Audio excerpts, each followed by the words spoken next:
Bienvenue chez les Fêlés de la radio, vous êtes sur Poker Rings. Alors, nous sommes de retour avec notre ami Drazik, avec notre ami Alexis Levsker, qui est avec nous ce soir. Ouais, je disais, je pense que j'avais des prédispositions pour le jeu. Quand j'étais ado, je faisais beaucoup de jeux de rôle, de jeux de société, des jeux de stratégie. J'ai même eu un magasin de jeux. Donc, j'ai quand même vraiment beaucoup évolué dans l'univers du jeu. Je faisais des parties avec mes parents, des parties de poker, mais c'était plutôt anecdotique quand j'étais très petit. Et sinon, j'ai vraiment commencé plus sérieusement avec des amis, très très motivés à se perfectionner au début des années 2000. Et puis voilà, de fil en aiguille, j'en ai vécu pendant un peu moins de 2 ans. Et au moment où je veux arrêter, je suis rattrapé par le poker. Je veux complètement changer de domaine. Parce que en l'occurrence ma femme attend un enfant et je veux changer de vie et le poker me rattrape parce qu'il y a quelqu'un qui veut créer un magazine de poker et qui veut faire appel à moi pour écrire dedans. D'accord. Et c'était quel magazine? Et à l'époque c'était Poker Pro qui a changé de nom et qui est devenu Poker VIP. D'accord. Et dont j'étais rédacteur en chef pendant 3 ans et demi. Ouais, c'était en 2007 ça, cette période-là. Donc au niveau du magazine Poker VIP, mais ça parlait de poker évidemment, mais est-ce que comment se déroulait ce magazine-là? C'était toi qui choisissais les sujets traités? Est-ce que tu avais une équipe autour de toi? Est-ce que tu avais déjà quelques plumes à côté de toi qui pouvaient écrire des articles? Ah oui, j'étais pas tout seul, hein. Il y avait une rédaction. D'accord. Et moi j'étais rédacteur en chef. Donc effectivement, il y a des réunions de rédaction où on dit voilà ce qu'on va couvrir. Et puis on décide la place que ça va prendre, etc. C'est intéressant parce que c'est quelque chose. Moi, j'ai toujours écrit, donc j'ai pas eu de problème pour ça. En revanche, construire un magazine, c'était une expérience nouvelle pour moi. Et c'était très enrichissant, c'était très sympa. Ce qui est marrant, c'est que juste au moment où je commence à me dire bon, dans 6 mois, je vais faire autre chose parce que j'avais un peu fait le tour, tu vois, un magazine pendant plus de 3 ans, presque 3 ans et demi. T'as tout vu, c'est un magazine de poker, tu vois, tu vas pas réinventer complètement le genre. Donc je me disais je vais arrêter et là j'ai eu le coup de téléphone de Poker Stars pour me dire on voudrait travailler avec toi. Ouais. T'as aussi écrit des ouvrages, t'as aussi écrit des ouvrages, t'as écrit Les Clés du Poker aussi, gagnant. Donc c'était un ouvrage quand même assez grand public. Tu t'es fait connaître avec l'European Poker Master. Donc où tu as commenté en direct quoi avec Bruno Fituzzi. Il y a eu plein de choses quoi quand même qui sont arrivées à ce moment-là. Il y a pas grand monde, il y a pas grand monde qui est au courant de ça.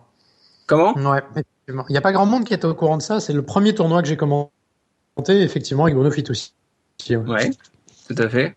Et donc comment ça s'est passé? Parce que Bruno, je sais pas, tu le connaissais dans la vie avant en tant que joueur de poker. Est-ce que tu l'avais déjà connu? Parce que Bruno, c'est quand même une légende du poker. Hein. C'est pas quelqu'un voilà qui est méconnu.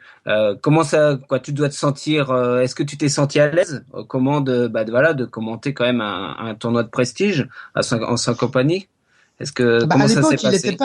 À l'époque, il n'était pas aussi connu qu'il l'était quelques mois plus tôt parce que il venait juste de gagner, de faire deuxième au Horse. Et il n'était pas encore immense, tu vois. Il était en train de le devenir, mais c'est surtout que moi, j'étais pas à l'aise, pas vraiment à cause de lui, parce qu'il est plutôt sympa et puis il parle beaucoup. Mais commenter quand tu l'as jamais fait, c'est pas toujours évident. Et j'avais pas l'impression d'avoir été à fond, donc je sais pas s'il y a des gens qui ont le DVD. Moi, j'étais pas très très fier de moi. Et il y avait 3 personnes qui écoutaient ce qu'on donnait, plus Bruno, et qui m'ont tous dit c'était très bien, t'as été très bon, etc. Donc j'étais très content qu'il soit satisfait. Mais moi, je savais que j'étais complètement en dessous de ce que je pouvais faire. J'étais un peu déçu de cette première expérience. Et bon, ça a été mieux par la suite. Ça a été tes débuts. Donc après, il fallait aussi faire tes armes comme quand chacun commence une activité ou n'importe. Hein. On est novice, comme on dit, puis c'est en faisant des erreurs, comme là ce soir par exemple encore avec le problème de direct. Bon, ça peut arriver. Pour la prochaine fois, on essaiera de faire mieux, etc. Donc tu continues, quoi. À un moment donné, donc tu es quand même penché sur l'écriture, mais t'arrives à jongler. Je dirais jongler entre les deux, c'est-à-dire entre l'écriture et puis le commentateur, parce que après tu vas commenter avec Lucie Kelly aussi, une joueuse redoutable. c'est avec elle que je commence. C'est avec elle que je commence à commenter le PT, bien avant Marion. Et pour l'anecdote, je suis commentateur remplaçant de l'EPT. Il y a un jeune garçon qui est pressenti et qui est en place, quoi, qui doit commenter l'EPT à ma place. Et moi, on me fait juste faire les auditions pour, si jamais lui était malade ou voilà, qu'on puisse voir un peu ce que ça donnait. Et puis Lucille s'entendait pas super bien avec lui, professionnellement, hein, pas humainement, mais professionnellement, ça se passait pas très très bien. Les commentaires étaient pas au top. Et elle était beaucoup plus contente de bosser avec moi. Et j'avoue que là, pour le coup, je me suis trouvé pas mauvais sur le PT. Et quand le producteur a écouté, il a dit bon bah finalement le remplaçant il va devenir tête de série quoi. Et puis moi j'ai jamais eu besoin d'avoir de remplaçant. Donc c'est comme ça que je me suis retrouvé à commenter le PT. Ouais. Et là c'est quand même ça doit être assez énorme parce que comment tu vis ça quoi, déjà médiatiquement tu es reconnu par tout le monde quoi, déjà rien que les joueurs de poker en eux-mêmes, mais aussi un joueur de poker lambda qui va te croiser dans la rue. Je veux dire, ta vie doit changer. Comment tu t'organises de cette nouvelle notoriété entre guillemets, parce que là c'est quand même du haut sommet, non? À l'époque, non, j'ai pas commenter le PT, ça m'apporte pas une notoriété. On me reconnaît pas dans la rue. Il y a pas mon nom au générique, tu vois. On dit bonjour Lucie, bonjour Alexis. Après, c'est bonjour Marion, bonjour Alexis. Mais bon, faut savoir quand même qui je suis. Donc non, ça m'apporte pas une notoriété. Dans le milieu du poker, on sait que je le fais. Et oui, mais c'est un petit milieu, ça m'apporte pas un rayonnement particulier, quoi. D'accord. Et donc ensuite, donc PokerStar. Donc là, c'est la consécration, je pense, parce que PokerStar. En fait, avant ça, il y a Poker Mission Caraïbes. Oui. Qui m'apporte une visibilité télé. Donc même si ça fait pas les audiences de la Maison du Bluff, ça faisait quand même 650 000 téléspectateurs, donc c'était plutôt correct. Et ensuite, et qu'est-ce qu'il y avait d'autre? Et Direct Poker. T'as eu Direct Poker et t'avais Poker le Duel aussi. T'avais Poker le Duel, exactement. Sur le ring, voilà. avec un peu la façon d'un match de boxe, quoi. Ouais, complètement. Donc là, ça commence à décoller parce que Direct Poker surtout, c'est à 23h50, je crois, ou 23h30 sur des 8 et ça marche bien. Il y a une bonne audience et donc on commence à me reconnaître un petit peu.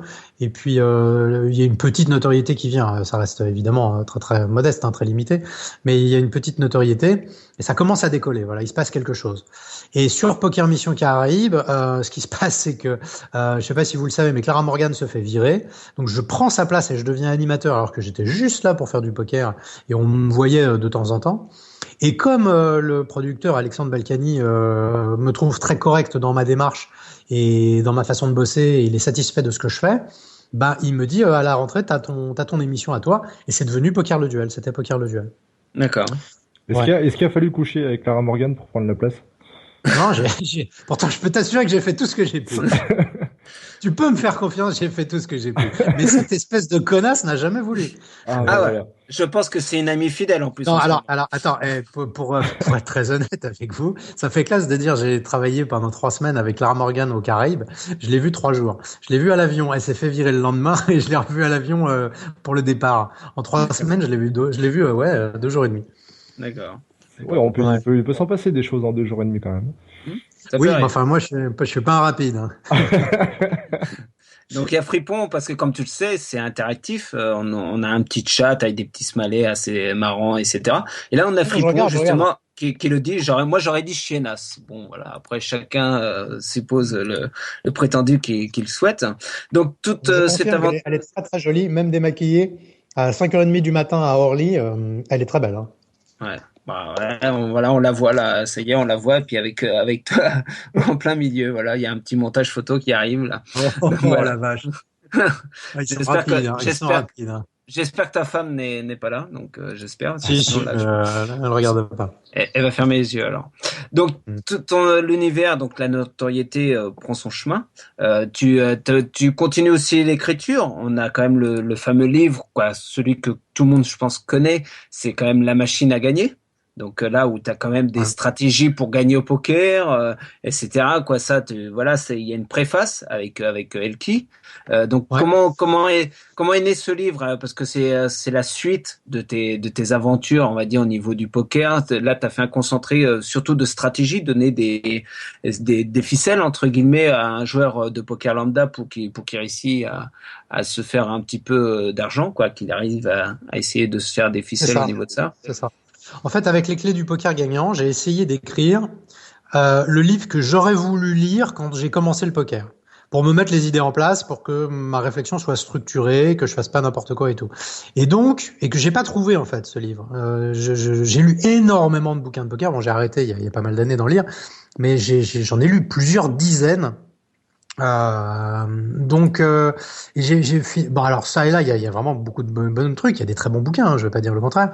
Mais je voulais moi un condensé d'un truc où on disait voilà une réflexion, une amorce de réflexion plutôt que faites ça, faites pas ça, dans tel cas faites ça, parce que ça pour moi c'est pas ça le poker. Le poker c'est un jeu de réflexion, c'est un jeu de stratégie. Si t'es pas capable de réfléchir et que t'as des automatismes, tu ne sais pas jouer. N'importe qui peut avoir des automatismes. Moi, mon but, c'était de dire aux gens, on va réfléchir ensemble et je vais vous donner des éléments pour réfléchir. Voilà, ça, c'était les clés du poker gagnant. Et après, j'avais pas du tout l'intention d'écrire un autre bouquin, j'avais rien à dire. Mais il y a un truc qui m'a frappé, mais qui m'avait frappé ça m'a mis du temps à me frapper, hein. C'est que je me disais, il y a des amateurs avec lesquels je joue dans les tournois caritatifs, etc., ou que j'ai commenté dans Direct Poker. C'est pas des débiles. Ils ont lu des bouquins, ils ont des bases et ils n'ont pas compris. Et je me suis dit, c'est quand même fou de pas avoir compris un jeu aussi simple, parce que être gagnant au poker, je l'affirme, c'est vraiment pas très compliqué. Je dis pas que c'est facile, mais c'est pas très compliqué. Et ce sont des gens qui n'appliquent pas ça simplement parce qu'ils font des choses qu'ils ont lues quelque part ou entendues quelque part, et du coup, ça les prive d'une réflexion. Et je me suis dit, c'est complètement dingue que ces gens qui ont une culture poker, qui jouent peut-être pour certains depuis des années, n'arrivent pas à gagner simplement parce qu'ils appliquent des trucs qu'ils comprennent pas au lieu de réfléchir par eux-mêmes. Et donc, c'est là qu'est venue la machine à gagner, où j'essaie de décortiquer un peu toutes les évidences que tous les gens croient savoir, en leur disant, vous êtes sûr que ça marche? Et si ça ne marchait pas? Et si les gens qui ont écrit les bouquins que vous avez lus, ils jouaient à des limites auxquelles vous ne jouerez jamais? Parce que ce qui est vrai en 500 000, en blinde 500 000 à Las Vegas, c'est pas vrai dans le tournoi caritatif, ce tournoi associatif. C'est pas vrai dans les tournois à 30 € sur Internet. Ça marche pas, ça. Donc, on va revoir ensemble ce qui marche et ce qui marche pas. Et c'est pour ça que ça a marché, parce que c'est pas un bouquin où je dis je suis le plus fort du monde et je vais vous apprendre des trucs de dingue. C'est juste, je dis aux gens, réfléchissons ensemble et vous allez voir, ça va changer votre poker. Ouais. Ouais, quoi, moi je t'avoue, je l'ai pas lu en entier, j'ai lu quelques passages, quoi. Bon, allez, salut. Non, mais je vais pas dire que je l'ai lu, si c'est pas vrai, hein, je vais pas dire le contraire, mais c'est vrai que le peu que j'avais lu déjà entrevu, je trouvais ça très intéressant. C'est la façon comme tu viens de le dire, c'est que voilà, tu donnes plusieurs ficelles, quoi, plusieurs opinions. C'est pas juste dire moi faut faire comme ça et puis voilà, quoi, point à la clé, quoi. Donc là c'est vrai que c'était assez c'est assez constructif. Donc ceux qui n'ont pas encore eu l'occasion de le lire entièrement comme moi, on vous invite à le faire, hein. La machine à gagner, vous pouvez le trouver partout, hein, sur Amazon par exemple, sur plein de sites internet, etc. Il y a possibilité de l'avoir. En plus, je sais qu'une fois tu as fait une préface, je pense à la librairie de Sébastien, où tu as dû faire une petite préface pour le signer, non? Une dédicace, ouais. Oui. Dédicace. Donc, on devait en mettre une autre en place, mais bon, ça c'est pas fait. C'est un peu compliqué. Ouais, ok. Mais voilà, donc je pense que comme tu disais, donc pour toi, un joueur de poker lambda, hein, qui a quand même un petit peu de cervelle entre guillemets, peut absolument gagner au poker. Ouais, complètement. Ouais, oui, comme tu dis, voilà, faut avoir un tout petit peu un petit peu de logique et pas être complètement idiot. Mais je pense sincèrement que ce qui empêche des gens de gagner, c'est qu'ils appliquent des choses qu'ils ont entendues. Avec As-Roi, tu dois 3 bêtes. Avec ceci, tu dois faire cela. Il faut faire cela, mais tu sais. Mais non, ça marche pas. C'est un jeu de réflexion. Chaque coup est indépendant. Et des fois, c'est le coup qui est justement pas recommandé dans les livres, qui marche. Et c'est plus souvent qu'on imagine. Parce que de temps en temps, il faut slow play dans des situations où il y a marqué qu'il faut pas, etc. Enfin, je vais pas rentrer trop dans les détails. C'est un bouquin qui a plusieurs centaines de pages, mais Il faut remettre un petit peu en question tout ce qui a été dit et ces espèces d'évidences qui collent à la peau de milliers de joueurs qui gagnent pas ou qui gagnent vraiment très peu, des clopinettes, alors qu'ils ont les outils, ils ont les armes pour avoir des résultats. Pas forcément. Moi, je ne sais pas. Je vais être très honnête. Hein, je ne sais pas dire. Je vais faire de toi un mec comme Elki. Je ne suis pas assez fort pour le faire. J'ai pas ce niveau-là. Donc ça, je ne sais pas le faire. Il y a peut-être des coachs qui en sont capables. En revanche, je suis absolument capable de dire d'un mec qui joue pas très bien, je vais faire de toi un bon joueur de poker, un joueur gagnant et un joueur gagnant régulier. Ça, je sais le faire. Donc voilà, c'était tout simplement ce que j'ai voulu mettre dans ce bouquin. Avec la machine à gagner, non, on ne gagnera certainement pas 3 EPT d'affilée, malheureusement. Mais en tout cas, un joueur passera de résultats un peu merdiques à des résultats, je pense, beaucoup plus importants. Donc tu devrais le lire, Gled, quand même. Bah justement, c'est ce que je comptais dire à Alexis, s'il avait quelques mois de disponible, voire des années pour toi, pour essayer de faire quelque chose avec toi, parce que... Non, mais il y a quand même des gens pour qui c'est désespéré. Hein, Badrazik, je pense que ça va être chaud. Hein. Je pense que ça va être chaud. Mais bon, pense, après, ouais, donc, est-ce qu'il y en a, est-ce que tu fais du coaching? Est-ce qu'il y a des joueurs qui t'ont appelé au secours? Aide-moi. Il y a des choses que je comprends pas. Est-ce que ça t'intéresse? Est-ce que tu as le temps de faire ça? Non, j'ai pas le temps. Ça m'arrive assez régulièrement qu'on me demande, des conseils, c'est assez rare, mais qu'on me demande du coaching. Mais j'ai pas du tout le temps. Je peux pas le faire. Donc, je renvoie vers le bouquin. C'est pas du coaching, hein, je reconnais. Ça a pas grand-chose, ça a pas de rapport. Mais je peux vraiment pas. J'ai des journées de dingue, quoi. J'imagine, j'ose imaginer. Donc tu es directeur à la Maison du Bluff pendant là, donc on est quand même à la 6e année. Est-ce que tu penses pas qu'on a fait un petit peu le tour? Donc au début c'est la nouveauté, c'est je sais pas quoi, voilà, il y a des candidats qui arrivent dans la pièce, dans la maison, dans la villa, etc. Est-ce que tu penses pas là, voilà, au bout de 6 ans avoir fait le tour, est-ce qu'il y a des idées neuves qui vont surgir? Est-ce que vous avez déjà pensé, voilà, à remanier plus sur le côté poker comme l'année dernière? L'année dernière, moi, j'ai trouvé que c'était plus axé quand même sur le côté poker que sur la côté vie communauté avec les autres membres, quoi, avec les autres joueurs. Comment, voilà, quels sont un peu les... C'est une excellente question et c'est la grande question qu'on doit se poser à chaque fin de saison et qu'on se pose à chaque fin de saison. Est-ce que on n'a pas fait le tour? Est-ce qu'on repart pour une année supplémentaire? Les gens pensent que quand on dit on ne sait pas si on va en refaire une, c'est du pipeau parce que on fait durer le suspense. C'est pas faux, hein, on fait durer le suspense, mais on a vraiment une réflexion, on se pose, parce qu'on ne doit pas, c'est un gros budget à la Maison du Bluff, hein, il faut imaginer que on peut pas se permettre de dépenser cet argent-là en vain. Par conséquent, on doit se demander à chaque fois si on va pas faire l'année de trop. Et chaque année, on se demande si on fait pas l'année de trop. Pour être très honnête avec toi, cette année, on pensait que c'était l'année de trop et qu'on s'était pas assez renouvelé et que 5 saisons d'affilée avec un concept identique, comme tu dis, on aurait pu perdre des gens. Il s'avère que l'audience est en hausse par rapport à l'an dernier, alors que Energy 12 a perdu des téléspectateurs, et que la télé-réalité marche un peu moins bien qu'avant. Donc on est en hausse sur une tendance baissière, ce qui est quand même un signal très très très positif. Donc non, très clairement, cette année n'était pas l'année de trop. Maintenant, je vais répondre de 2 façons. La première, c'est que oui, je pense, moi, qu'il faut changer le concept. Il faut avancer vers quelque chose de plus axé compétition. Et peut-être même se débarrasser complètement de toutes les scènes de vie en communauté pour repartir sur quelque chose comme, par exemple, un Masterchef ou Top Chef, où on est simplement sur des épreuves liées au poker, suivies ensuite d'une partie de poker. Donc ça, c'est une réflexion que j'ai. Mais, regarde Koh-Lanta. Regarde Fort Boyard, regarde toutes les émissions qui marchent. Ils vont changer un jeu, mais l'émission, elle est exactement la même. Koh-Lanta, ça fait 7 millions de téléspectateurs à chaque fois que ça passe. Et ça fait des années, je sais pas à combien de saisons ils en sont, 10 saisons, je crois, un truc comme ça. Ça marche toujours. Donc, quand la formule est bonne, est-ce que tu prends pas un risque en te disant, allez, on va changer complètement, voilà. Donc, on est dans cette réflexion qui est une réflexion importante parce qu'on peut se ramasser complètement.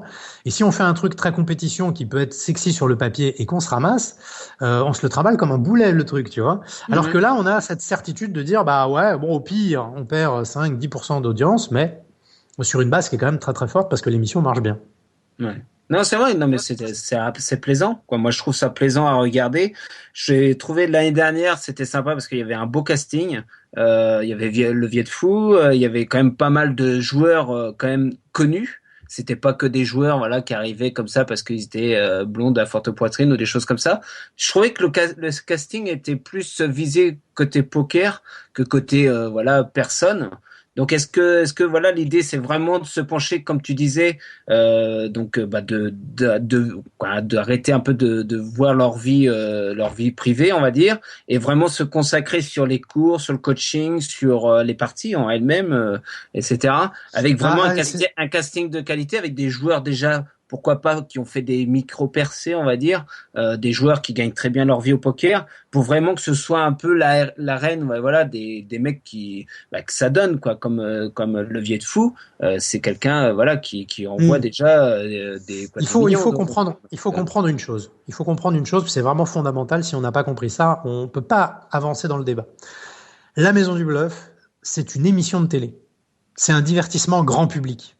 On est sur une chaîne Énergie 12 qui est pas une chaîne de poker, qui ne fait jamais de poker. Ils vont pas en parler au mag, ils en parlent pas dans sur leurs émissions, leurs reportages, leurs trucs. Ils ne font jamais de poker.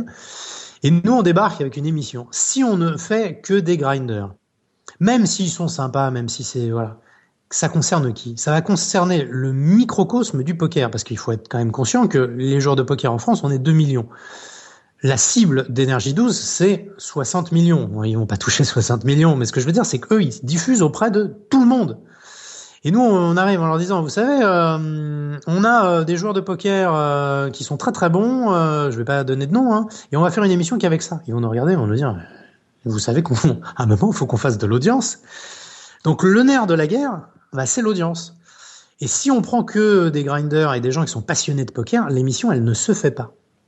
Donc oui, il faut des bons joueurs de poker, des gens qui sont crédibles, des gens qui, à tout niveau, hein, amateurs ou professionnels, sont bons et sont motivés, mais il faut aussi, c'est triste à dire, mais il faut aussi des gens qui sont là pour la télé-réalité, qui voilà, sont là pour montrer un peu leur cul, faire le trouble fête, exactement, etc., etc. Et puis, attention, c'est pas parce que t'as fait de la télé-réalité que t'as pas envie de jouer au poker. Une nana comme Serena dans cette saison-là, je peux t'assurer qu'elle est à fond.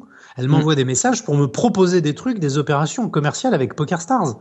C'est bon, hein, elle a son chèque et elle me doit rien. Donc si elle me propose des trucs, c'est qu'elle est vraiment, c'est qu'elle est vraiment motivée. On a le droit d'aimer le poker, quel que soit son niveau. On a le droit d'être débutant et d'aimer le poker. Il faut quand même se souvenir qu'on a tous été débutants, qu'on a tous fait des conneries sans nom. Moi aussi, ça m'est arrivé de folder un full. Je m'en suis souvenu. Voilà, c'était il y a évidemment très très longtemps, mais j'ai foldé un full. Donc, non, mais je le dis, voilà, on en fait tous des conneries. C'était heureusement il y a quelques années, mais il faut avoir cette humilité de se souvenir que oui, on a été des petites merdes au poker et que bah voilà, on en voit aussi. Et encore une fois, je l'avais déjà dit en interview, mais ils ne prennent pas la place de joueurs de poker sérieux parce qu'il faut qu'il y ait cet équilibre. Donc avoir quelqu'un de la télé-réalité, quelqu'un qui ne sait pas du tout jouer au poker dans l'émission, ça ne prend pas la place d'un bon joueur. Donc le casting ouvre quand? Parce que Drazik justement ils sont postulés pour l'année prochaine. Donc je pense il risque d'avoir une place de choix. Drazik, je pense. Dans l'attente. Moi je veux uniquement l'attente. Moi c'est que l'attente qui m'intéresse moi. Ah bon, bah, si ça peut. Je t'emmène chez Decathlon, hein, ça va être réglé. Voilà, ça va être vite réglé, tout à fait. Donc voilà. Je vais pas te demander s'il va y avoir une nouvelle saison vu qu'on reste un peu dans le suspense. Non mais c'est même pas dans le suspense, c'est que là on vient de terminer les rediffs il y a 17 jours avec la finale le 1er mai. Ouais. Donc c'est beaucoup trop tôt pour savoir. Moi je suis en train de faire les réunions pour voir qu'est-ce qui a marché, qu'est-ce qui a pas marché, qu'est-ce qu'on a bien réussi, qu'est-ce qu'on a moins bien réussi. Donc ça prend du temps.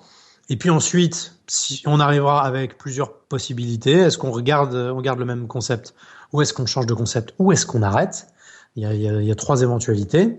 Et puis, si jamais on décide de continuer, bah on discutera avec l'annonceur, Énergie 12, le diffuseur, et puis on lui dira, voilà ce qu'on souhaite faire. Est-ce que vous êtes encore partant? Mais on n'en est vraiment pas là. Hein. Tu penses que ça peut se délocaliser si NRJ12 dit bon, écoutez, on a fait le tour, voilà, on pense que voilà, c'est réglé pour nous, quoi. Est-ce que tu penses voilà que ça peut être délocalisé sur une autre chaîne? C'est compliqué.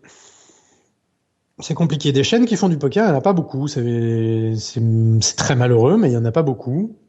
Donc la condition, ça serait d'arriver avec un programme qui soit très très marqué de l'identité d'une chaîne. Je te donne un exemple, ça c'est évidemment pas applicable, mais si on fait poker et moto, bah on peut peut-être être sur une chaîne qui sur motor, il y a une chaîne de motor de chaîne. Alors c'est absurde ce que je te dis, mais la logique c'est si on se rapproche d'une chaîne de sa ligne éditoriale, peut-être que ça peut leur plaire. D'accord. Est-ce que moi j'ai une petite question justement par rapport à ça, par rapport à l'audience. Toi, qu'est-ce que tu penses en fait de la rediff, de l'heure de la rediffusion? Est-ce que ça pourrait peut-être marcher dans le sens où c'est peut-être préjudiciable pour l'émission que ce soit rediffusé assez tard dans la nuit? Oui, c'est trop tard. Oui, c'est sûr, c'est trop tard. C'est trop tard, mais on n'a pas le choix. Ça serait mieux. Néanmoins, à ces heures-là, on arrive à toucher 7% de part de marché, ce qui est absolument dingue. Ouais. Et si on était à une heure que je souhaiterais, on aurait des parts de marché absolument dégueulasses et un diffuseur qui serait pas content. Là, on a un diffuseur qui nous sourit jusqu'aux oreilles parce que jusqu'à 7% de part de marché à une heure comme celle-là, c'est très très bien. Oui. Et ils arrivent du coup à rivaliser avec peut-être pas TF1, mais avec du France Télé, des choses comme ça, tu vois. Et nous, on sait qu'on s'adresse à des gens qui, vont quand même se coucher tard, donc c'est moins grave, Mais je vois dans le chat Fripon qui dit nul, trop tard. Oui, on est d'accord. Hein. Si ça pouvait être 1h30 plus tôt ou 2 heures plus tôt, je signe tout de suite. Mais c'est compliqué. Fripon, moi ce que je te conseille, c'est du coup quand ça passe à l'heure là de regarder NRJ12 et d'arrêter de regarder Chasse et Pêche sur TF1. Hein. il arrive un moment où tu peux regarder du beau poker quand même à cette heure-ci. Hein. Non, mais tout à fait. Après, c'est vrai que l'heure est très importante. C'est sur la rediffusion, mais après, on peut aussi voir ça. Voilà, il y a du streaming, quoi. On peut essayer de voir ça autrement sur la télé du net, comme on dit. Il y a des choses comme ça aussi. Donc ça fait quand même des parts de marché. Non, c'est quand même compté. Oui. C'est compté, ouais. Ouais, c'est plus anecdotique, hein, mais bien sûr. Le replay sur NRJ12 marche très bien. Et puis les vidéos en streaming, tout ça, c'est un petit peu plus anecdotique. Mais oui, ça fait quelques milliers de personnes en plus. On va pas cracher dessus. D'accord. On sait que Sébastien, apparemment, quoi, on le sait, hein, il a annoncé qu'il ne referait plus de Maison du Bluff. Tel est son choix. Je pense que ça va être dommage parce que certains ont dû s'attacher à lui dans le rôle du coach sportif. Est-ce que vous avez déjà d'autres pistes? Est-ce qu'il y aura quand même un autre... Est-ce que c'est obligatoire un coach sportif dans cette émission? Moi, je pense que oui. Est-ce qu'il y a déjà des noms qui circulent pour éventuellement remplacer Sébastien? Voilà, il y a plusieurs questions dans ton truc.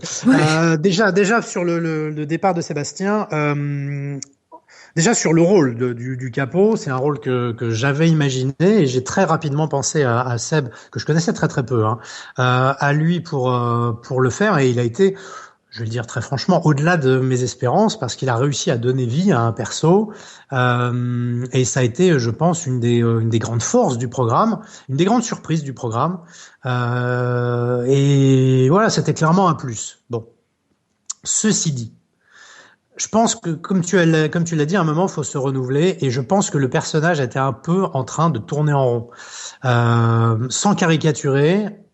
Le réveil au mégaphone et je vais les faire vomir en leur faisant faire des pompes, c'est très rigolo, mais ça fait 5 saisons que ça dure. Et c'est un petit peu... Je pense que ça pouvait lui être préjudiciable parce que ça fait rire tout le monde jusqu'au moment où ça fait plus rire et qu'on trouve ça très lourd. Et je pense qu'il faut trouver le moment où ça s'arrête et où les gens disent ah c'est con, ils auraient dû le faire, plutôt que ouais bon c'est bon, maintenant on a compris, ça devient lourd. Et je pense qu'on est à ce moment-là. Je me trompe peut-être, mais je pense qu'on est à ce moment-là. Donc je préfère que Sébastien sorte la tête haute et que les gens disent ah tu vas nous manquer, Oui. Plutôt qu'ils se disent c'est bon, tu nous as bien saoulé maintenant. Moi, ce que j'aurais voulu pour cette 5e saison, je l'avais dit en réunion de préparation, c'est qu'il ait un rôle un petit peu différent, qu'il soit un petit peu moins coach sportif et un tout petit peu plus impliqué dans des interactions, notamment avec du online. C'est-à-dire que t'en as en gros, pendant qu'il en torture certains, t'en as d'autres qui essaient de lever la sanction en gagnant des sit and go, tu vois, par exemple. Il y avait plein de défis que j'avais inventés et tout. Et ça n'a pas été casé parce qu'on a eu des problèmes d'intempéries, parce que l'emploi du temps était un peu compliqué, que les équipes ont travaillé sur d'autres choses en même temps, parce qu'il y a beaucoup d'autres choses. Donc ça n'a pas été fait et il est resté un peu sur son rôle de je les réveille et je leur fais faire des pompes.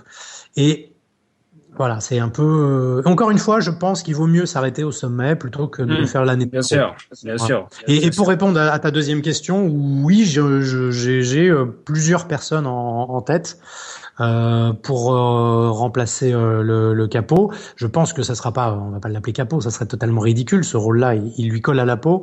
Et je pense, oui, qu'il faut un coach sportif dans la Maison du Bluff, absolument. Plutôt féminin, non? Non, moi, les deux auxquels je pense, c'est deux mecs, ouais. D'accord, ok. Est-ce que par hasard il y en aurait un qui commencerait et que ses initiales seraient VP? Je vois à qui tu veux parler, je peux pas me prononcer. D'accord. Qui connaît bien Sébastien d'ailleurs. Aussi. Voilà. Donc on nous dit justement là qu'apparemment il y avait trop de décalage comparé à la diffusion. La Fripon, c'est ce qui marque sur le chat, qu'il y avait un peu trop de décalage vis-à-vis du streaming notamment. Où, voilà, c'était un petit peu presque une semaine et que ça paraissait ça paraissait beaucoup quoi. Donc est-ce que ça va être revu? Est-ce que voilà, pour vraiment vivre l'événement quoi, je veux dire quoi, voilà, en plein cœur. Là, je pense que c'est vrai que c'est important que ça reste du collé à la peau quoi, tu vois, qu'on maintienne le cap et tu vois. Ouais, ça c'est une énorme discussion qui nous a pris déjà une saison puisqu'on avait imaginé ce décalage sur la saison précédente. Pourquoi le décalage? C'est ça qui est marrant, c'est que c'était pour faire plaisir aux gens. Nous, diffuser en direct ou en décalé, c'est pareil. Je vais même te dire, c'est plus dur de diffuser en décalé. Vous êtes un peu dans la technique parce qu'il faut tout enregistrer sur un disque dur et ensuite que le disque dur renvoie tout. Alors que si tu balances ton flux en direct, voilà. Donc pour nous, ça coûtait un peu moins cher et c'était plus simple. Si on l'a fait, c'est parce que t'as beaucoup de gens qui disaient attendez, vous êtes gentils, vous aviez dit que la partie de poker a commencé à 21h, il est 22h45, elle a toujours pas commencé parce que c'est une émission de télé, qu'on a eu une galère technique, on a eu une rampe de lumière qui s'est éteinte et on peut pas faire avec une lampe de lumière éteinte. Et que le temps de trouver d'où ça vient, de changer les machins, voilà, ça peut prendre effectivement 2 heures. Donc là, au moins, on se disait, les 2 heures où on change les lampes, on les coupe et on leur diffuse à 21h un truc clean. Donc c'était pas du tout pour censurer ou j'ai vu des trucs faire plaisir à NRJ12 ou quoi que ce soit, c'est pas du tout ça. C'était simplement pour qu'ils aient un programme qui soit c'est propre. peut-être plus concentré aussi. C'est peut-être plus concentré parce que c'est vrai que non, parce qu'on n'a rien censuré. On n'a rien censuré. On n'a pas coupé. On a coupé proprement les débuts et les fins. Tu vois ce que je veux dire, et les grosses failles techniques. Mais sinon, ce qui est dedans, c'était intégralement ce qui a été tourné. Donc ils ont continué d'avoir en exclusivité le contenu, tout ce qui était dit, les scènes où je me plante complètement, le truc où normalement on aurait pu censurer quoi que ce soit, mais ça on l'a gardé. Et voilà. Et le deuxième truc qu'on nous a un peu reproché, c'est que la finale soit reportée d'1 mois. Mais ça fait pareil pour les World Series. Personne dit il faut attendre. C'est même beaucoup plus d'1 mois puisque c'est en novembre. Il faut attendre tant de temps. Voilà. Et le truc qui est positif et ça dont personne n'a parlé, c'est que du coup, celui qui n'a pas vu l'émission, n'a pas suivi, peut voir les rediffs avec beaucoup plus d'intérêt puisqu'il ne sait pas encore qui a gagné. Donc ça change complètement la dimension pour tous les gens qui voient les rediffs et ils sont nombreux. Ça marche bien les rediffs. Ouais. Ok. Bon, donc Fripon, tu as ta réponse. Donc la maison, donc une nouvelle saison. On va le dire clairement. Je pense qu'il y aura une nouvelle saison avec un coach sport. C'est très avancé de le dire quand même. C'est très avancé, mais je pense que je vais pas me tromper. Je pense. Ok. Je le suis t'entendre. Voilà. On espère en tout cas pour toi. Moi, je trouve ça voilà. Donc, est-ce que toi aussi ton rôle va changer parce un coup on t'a vu vraiment. Je trouvais quoi, moi je trouvais que ton rôle a changé. C'est-à-dire qu'au début, t'étais, quoi, je sais pas si on te l'a dit, hein, mais moi je trouve que au tout départ, quand c'était toi, t'étais un peu, voilà, un peu strict. Tu sais, le directeur vraiment d'Irlo, quoi, le gars qui est un peu froid, etc. Et au fil des saisons, tu t'es approché un peu plus des candidats, t'as été à leur écoute, etc. Tu te fendais un peu plus, on te voyait te marrer, etc. Quoi, je trouve que ton image s'est adoucie au fil des saisons. Voilà, ouais, enfin c'est surtout sur la dernière, hein. C'est surtout sur la dernière où ça s'est quand même vraiment vraiment relâché. Et ça répond un peu à ta question précédente et à ce que je disais à propos de Seb, c'est qu'à un moment faut changer, à un moment faut évoluer parce que toujours la même chose, ça finit par saouler les gens, même si on a l'impression qu'on est indéboulonnable. Moi, j'en avais un petit peu marre de ce rôle un peu pet sec, voilà. J'ai continué d'envoyer des vannes, j'ai continué de maltraiter le short stack, d'être un petit peu cassant quand ils étaient en retard ou quand ça écoutait pas, parce que ça m'énerve vraiment. Mais sinon, voilà, je vais pas non plus forcer mon rôle et j'ai essayé d'être un petit peu plus proche de la réalité. Et je le regrette pas. Je pense que ça rend le personnage plus humain et plus sincère, quoi. D'accord. Alors moi, je vais poster une petite photo là sur le chat et je voudrais que tu m'en parles. Voilà, attention. Attention. C'est une photo intime? Ouais, presque. Si c'est une photo intime où je suis entièrement nu, je peux l'expliquer. Alors là, voici. Voilà, ça y est. Ouais. C'est collector, attention. C'est collector. Moi, j'étais très content de moi. En fait, on devait tourner donc la rituelle partie des profs, qui est une partie un peu où on joue un peu n'importe comment. Le but, c'est quand même plutôt de s'amuser. Et généralement, c'est déguisé. Moi, j'aime pas trop me déguiser. C'est pas vraiment mon truc. Mais j'ai eu cette idée-là parce que j'arrivais à imiter les tics de visage de Paul. Et je me suis dit, je vais faire Paul. Et mon idée originale, c'était de faire Paul. Et ensuite, à la mi-temps, entre guillemets, de la partie, faire Yo Viral. Parce que je l'imitais pas mal non plus. Et étant donné que j'étais maquillé, c'était plus possible de passer de l'un à l'autre. Mais voilà. Donc, grâce à la maquilleuse m'a fait des sourcils. Elle est allée acheter une perruque dans un magasin qu'elle a complètement coupé tout l'après-midi pour avoir ces cheveux-là. Et on s'est bien marré. Hein. Et tu sais que Paul a eu cette expression complètement débile. Il a dit, mais c'est qui le mec, c'est qui l'autre? Parce qu'on voyait que ma silhouette, je me rapproche de la table, il dit, mais c'est qui lui? Je fais, ah putain, mais c'est moi! Putain. Ça, c'est sympa, ça. D'accord. Donc, ok pour la saison, quoi, pour la Maison du Bluff, on espère donc une nouvelle saison. On verra tout ça, comment va se programmer le casting, etc. On en saura un peu plus. Tu es invité d'ailleurs à venir le jour J quand tout sera vraiment officiel, on va dire, quand tout sera dévoilé. Ça serait super qu'on puisse te revoir pour qu'on reparle de tout ça. Moi, je tenais qu'on parle d'un autre sujet un petit peu brûlant. C'est l'Harley Poker Tour. Paul, producteur le producteur de notre émission, hein, qui a failli lâcher au tout début. Mais voilà, quoi. Il y a beaucoup de gens quand même qui se posent des questions sur ce qu'est l'Harley Poker Tour, pardon. J'en bafouille presque. On a bien vu, quoi. Est-ce qu'ils ont, quoi. La question est claire. Est-ce qu'ils ont profité de l'image de PokerStars pour faire croire un éventuel partenariat? Apparemment, il y a eu des éventuelles discussions entre le staff de l'Harley Poker Tour et le staff PokerStars. On voit en grand PokerStars sur les tables, etc. Il y a des tickets EPT, des tickets France Poker Series à gagner sur un free roll. Donc voilà. Peux-tu nous en dire, voilà, tu as communiqué déjà sur Facebook, etc. Mais voilà, comme par exemple Winamini qui n'a pas Facebook, n'a pas pu voir tes réponses. Voilà, quel est ton ressenti vis-à-vis de ça? Alors d'abord sur l'historique, moi j'ai été contacté, enfin j'ai été mis en relation avec le Harley Poker Tour par Will Payen de la Ligue française de poker, qui m'a dit qu'il cherchait un sponsor et que ça s'était pas fait avec Winamax. Ça s'était apparemment très mal passé avec Winamax et j'ai rencontré Denis avec qui j'ai sympathisé très rapidement, qui m'a fait part de son projet. Donc ce qui est tout à fait vrai, c'est qu'il y a eu une discussion active avec PokerStars pour savoir si oui ou non on allait être partenaire et dans quelle mesure, à quelle hauteur, etc. Moi, j'ai ensuite mis Denis en relation avec celui qui s'occupe des partenariats chez nous et après montage du dossier, échange d'éléments, questions, réponses, etc. On a refusé d'être partenaire. pour des raisons qui sont pas forcément liées au Harley Poker Tour, hein, qui sont c'est un ensemble de choses quand on décide de faire ou pas faire quelque chose, c'est un ensemble de paramètres. Donc c'était pas que le projet nous paraissait complètement saugrenu, tu vois. C'est pas particulièrement lié à ça. Je pense que pendant cet intervalle de temps, Denis et son équipe ont dû se galvaniser du fait qu'ils étaient en discussion avec PokerStars et peut-être imaginer que c'était fait. Et peut-être, j'extrapole mais je pense que c'est le cas, peut-être en parler autour d'eux en disant il y a PokerStars qui va monter, je connais bien Alexis, j'ai encore déjeuné avec lui il y a pas longtemps, etc., etc. Mais c'est pas parce qu'on déjeune ensemble et c'est pas parce qu'on est en discussion que c'est fait. Et c'est encore moins parce qu'on est en discussion qu'on a le droit de mettre le logo PokerStars sur les tables. On va être très clair, c'est interdit. Et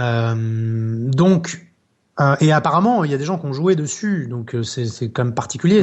Bien sûr. Ça veut dire qu'il était dans la recherche.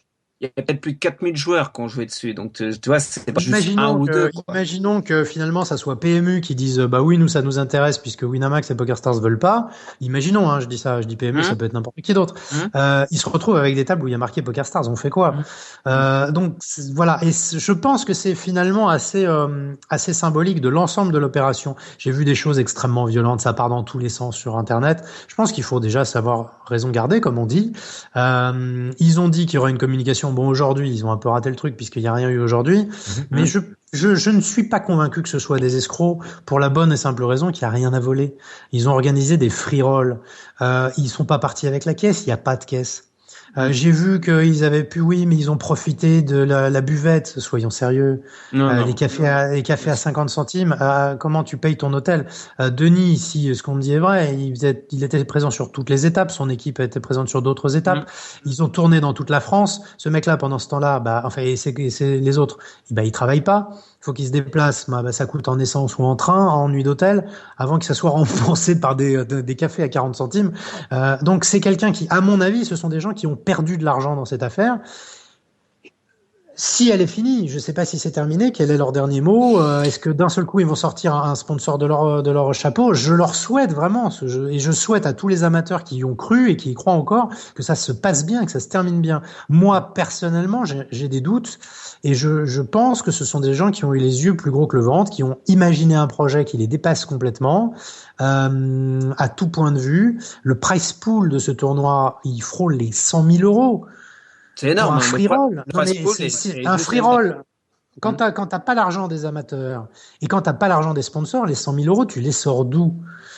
Donc, je pense que ils étaient sur une autre planète, et quand on est malheureusement sur une planète très terre à terre où on te demande de faire des chèques, t'es rattrapé par la réalité. Je pense qu'ils ont été rattrapés par la réalité. J'ai un tout petit peu de mal à croire à cette histoire de police des jeux qui s'intéresse à eux. J'ai peut-être tort, hein, ce n'est que mon avis. Hein. J'ai pas d'informations là-dessus, mais je pense que il n'y a pas eu de dénonciation, il n'y a pas eu de descente de flics. À 20 jours de la finale, ça me paraît. Non, mais c'est ça. Le problème est là, c'est qu'à 20 jours de la finale, on regarde sur le site, on voit la dotation qui a été annoncée quasiment à toutes les étapes. On a des vidéos de ça, ça, il n'y a pas de souci. S'il faut les fournir, on peut les fournir. Ça a été annoncé partout, qu'il y avait une Harley à gagner, qu'il y avait le main event à Las Vegas, qu'il y avait des tickets EPT. Des EPT, des FPS. Tu disais, un prize pool de malade. Tous les joueurs, quand ils entendaient le prize pool, ils se disaient, waouh! Quoi, il disait c'est un truc de fou, quoi. Donc là, on joue en free roll, etc. Donc les joueurs se qualifient, etc. Et là, 20 jours, là, comme tu dis, 20 jours à la finale, on va sur le site, on voit la dotation, la dotation est grisâtre, on peut pas avoir accès à la dotation, donc on sait pas si elle est confirmée, si c'était maintenu, etc. Les joueurs commencent à parler à droite et à gauche, à dire, PokerStars, pourquoi ils disent rien, etc. Parce que l'amalgame est fait. L'amalgame est fait, c'est que le PokerStars est cité, donc ça commence à retomber un peu sur la tronche à PokerStars en disant comment ça se fait, qu'est-ce qui se passe, il y a pas de nouvelles, je joue quel jour, ainsi de suite. Donc là PokerStars commence à se dire qu'est-ce qui nous arrive. Moi je me serais pas permis d'intervenir dans un sujet qui me concerne pas si j'étais pas concerné, si PokerStars n'était pas concerné. Le truc c'est que d'un seul coup j'ai un MP qui me dit t'as vu pour le Harley Poker Tour? Et puis bon, j'étais en train de faire autre chose. Et j'ai un autre truc qui font, oh, bah, vous pourriez réagir et tout. Et j'ai eu 4 messages en un quart d'heure sur Facebook. Je me dis, oula, qu'est-ce qui se passe avec le Harley Poker Tour? Donc, du coup, j'interromps mon boulot et je vais voir sur la page Facebook et je constate l'annulation. Donc, je passe quelques coups de fil pour savoir un petit peu ce qui se passe et je comprends que, voilà, ils ont tout annulé et jusqu'à preuve du contraire, il n'y a pas de nouvelle date. Je reste sur ma position. Je pense que ce sont des gens qui, à 20 jours de l'événement, se sont dit, on n'a pas de quoi garantir l'événement. Si le truc se fait, si la finale se fait, qu'est-ce qu'on donne au premier? Est-ce qu'on lui donne ses billets d'avion, son ticket pour le main event à $10 000? Est-ce qu'on lui file sa moto, sachant qu'on n'a pas la moto, on n'a pas l'argent? Qu'est-ce qu'on fait? Le troisième, est-ce qu'on lui donne un EPT, machin? Est-ce qu'on donne les FPS alors qu'on n'a pas les moyens de les acheter? Je pense qu'ils ont un petit peu paniqué. Encore une fois, hein, je ne suis pas du tout sûr de ce que je dis. En revanche, là où je voudrais un petit peu calmer le jeu, parce que j'ai vu des choses, je suis poker amateur, je suis poker. Non, le poker amateur est pas mort, et heureusement, s'il était mort à cause d'un free roll qui s'annule, c'est qu'il n'était pas bien solide, le poker amateur. Le poker amateur, il en a vu d'autres, c'est un free roll qui s'annule. Oui, c'est dommage. Oui, ça fait des déçus. Oui, moi-même, en n'étant pas partenaire, je trouve que c'est dommage que cette histoire n'aille pas plus loin. Mais bon, voilà, des mésaventures dans le poker, dans la vie associative de tout sport ou loisir, il y en a malheureusement beaucoup. Ça va, le monde s'arrête pas. Hein, Bien sûr. Pas très très grave.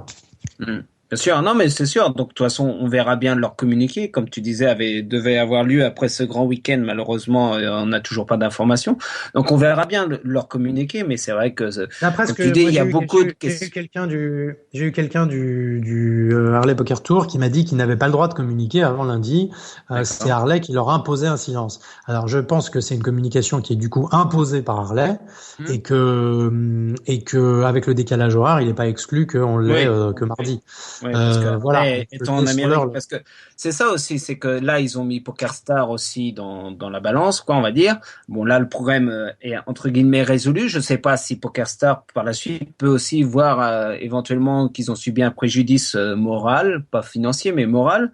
Est-ce que PokerStar peut se retourner contre l'HPT en disant pouvez-vous nous justifier pourquoi c'est écrit PokerStar sur les tables, même s'ils ont jamais annoncé de vive voix nous sommes partenaires avec PokerStar, ils l'ont jamais dit. Sauf qu'ils ont sous-entendu, ils ont entretenu qu'il y avait une éventuelle collaboration avec PokerStar. Quand tu vois PokerStar sur les tables,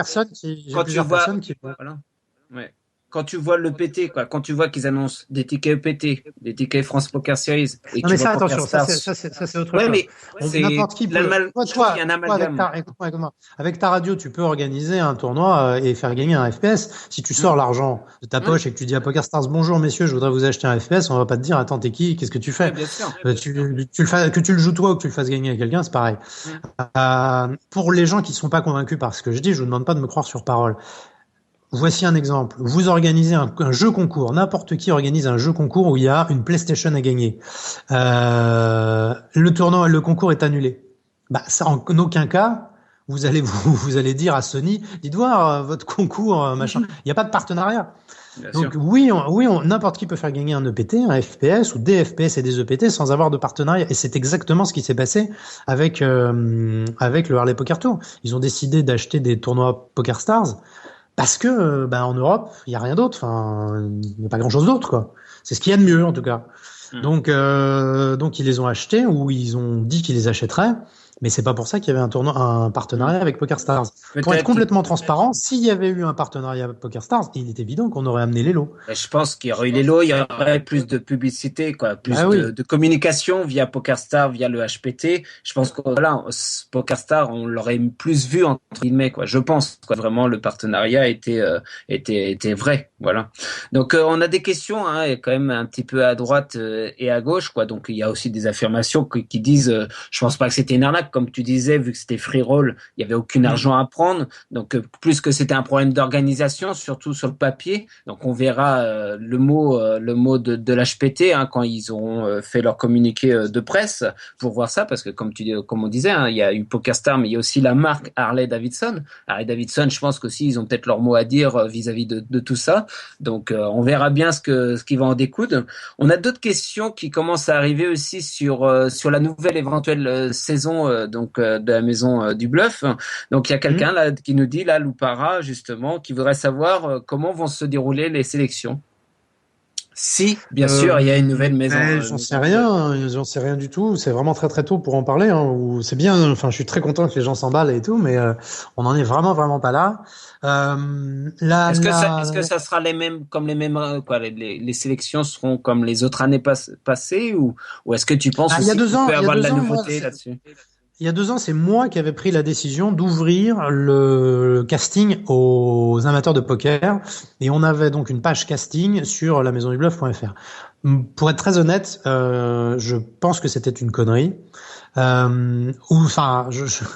une bonne idée qui est devenue une mauvaise, parce que ça a fait des frustrés. Il y a fait des gens qui se sont dit ah bah bien sûr ils m'ont pas pris, puis ils ont pris une nana ou un mec qui a fait de la télé-réalité, et que c'est un peu difficile de leur envoyer des mails en leur disant exactement pourquoi on les a pas pris, sachant que dans le lot t'as des gens qui te disent ni bonjour ni merde, qui te font une phrase à chaque mot et qui t'envoient une photo d'eux avec des lunettes de soleil et une casquette.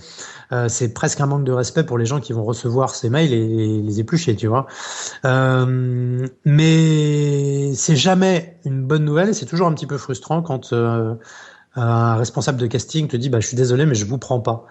T'as toujours l'impression que t'es pas à la hauteur et c'est un peu vexant et je comprends très bien. Donc on n'a pas voulu le refaire cette année et on a fait en catimini. On a une directrice de casting avec un assistant de casting et une journaliste qui sont partis à la recherche de personnages et de gens qui aimaient le poker. Donc dans l'univers du poker ou pas, mais des gens qui avaient des prédispositions pour aimer ce jeu. Et je pense que le casting était plutôt pas mauvais cette année, moins bon que l'an dernier peut-être, mais néanmoins pas mauvais. Et je pense si ça se refait, je pense qu'on restera sur un casting privé, secret entre guillemets. D'accord. Pas du tout comme là, Gens, donc un administrateur de la radio, qui pose justement cette question-là, savoir si on fait des tournois live pour intégrer la maison, par exemple, ça serait pas du tout envisageable pour apporter un petit peu de nouveauté. Ouais. Alors ça c'est marrant parce qu'il y a beaucoup de gens qui me disent ouais je voudrais faire la maison du bluff mais je suis incapable de me qualifier, soit non alors le poker internet j'y crois pas du tout. Mais attends, mon garçon, tu vas intégrer si tu gagnes, hein, parce que si tu gagnes pas on n'en parle même pas. Mais si tu gagnes, tu intègres le Poker Stars, un site de poker. Comment tu peux, dès le début, dire je ne crois qu'au live, pour à la fin te retrouver ambassadeur d'un site de poker? Il faut être un peu cohérent. Par ailleurs, on est bientôt en 2016. Le poker moderne, c'est sur Internet. Je ne dis pas que c'est que sur Internet. Je respecte énormément les joueurs de live. Je prends plus de plaisir à jouer live que online. Mais enfin, si on veut gagner de l'argent et si on veut s'entraîner sans jouer sur Internet, c'est juste pas possible. C'était possible il y a 10 ans. Ça n'est plus possible maintenant. Donc il faut être parfaitement lucide. Jouer 100 mains par heure sur une seule table sur Internet, ouvrir les tournois dès que t'as sauté, t'en ouvres un autre, ou en cash game jouer sur 12 ou 14 tables à la fois. Je veux dire, il y a pas photo. Si t'es pas capable de, même sans parler de multitabling, mais si t'es pas capable de t'inscrire à un site de poker et quitte à perdre un peu au début, faut arrêter le poker. Mais en tout cas, faut pas avoir de prétention à devenir pro et à intégrer une aventure comme celle-ci. Merde, Internet en 2015, tu vois, c'est quand même pas, c'est pas la mer à boire. Hein. Non, c'est sûr, mais comme là, quoi, on voit que le poker quand même s'essouffle un petit peu à droite et à gauche. Ça commence à, je trouve ça a perdu son effet de mode, on va dire. Quelle est la stratégie, par exemple, sans la dévoiler, de PokerStar pour essayer, de faire de relancer un petit peu, à moins que PokerStar ne connaît pas la crise, mais je pense que c'est toutes les rooms qui sont touchées. Donc quelles sont les choses qui se préparent peut-être un petit peu en secret pour éventuellement donner un petit peu de punch à tout ça. Bah déjà oui, la crise, je peux pas dire qu'elle touche pas PokerStars, mais il y a deux rooms qui sont un petit peu rescapés. Je pense que ce sont les deux rooms qui se bougent un tout petit peu plus le cul. Et puis les rooms qui depuis l'ouverture respectent le plus les joueurs. Alors évidemment il y a des ratés, il y en a un qui bug pendant que l'autre a des problèmes de support et tout. On va pas faire les procès des uns des autres, mais je veux dire de manière générale, les deux c'est très bien, l'autre laquelle c'est. Ce sont des rooms qui prennent les gens au sérieux, quoi, qui aiment le poker. Je vois bien. Tu veux passer le sponsor, le jingle? Non, Non, c'est bon. On peut passer le jingle si tu veux. Oui, non, mais c'est bon, là, les gens. Non, mais si t'insistes, ça déplairait aux gens. Ça déplairait aux gens. Je veux dire, ça serait de mauvais goût. Ça serait de mauvais goût. Alors que pour l'instant, ce débat est de bonne tenue. Je pense que ça pourrait se dégrader et ça serait dommage. Dans ton intérêt, je propose que tu ne le fasses pas.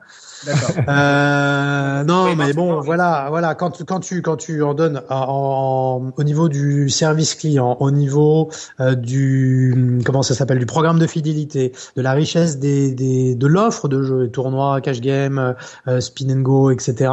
Quand tu en donnes aux joueurs, même s'il y a un rec, évidemment, on n'est pas là pour, oui, on est là pour gagner de l'argent, on est des commerçants. Mais quand tu en donnes aux joueurs, que tu leur proposes des choses variées, de qualité, avec un support quand ça va pas, avec des possibilités de remplacement quand il y a eu un problème, un souci technique, etc. Mais que que le joueur sent qu'il y a une assise et qu'il y a du sérieux, ben je pense que sur le long terme, ça paye. Et beaucoup d'autres rooms en ont fait les frais, c'est que, ils ont pas de bureau en France. Il y a des rooms importantes qui n'ont pas de bureau en France.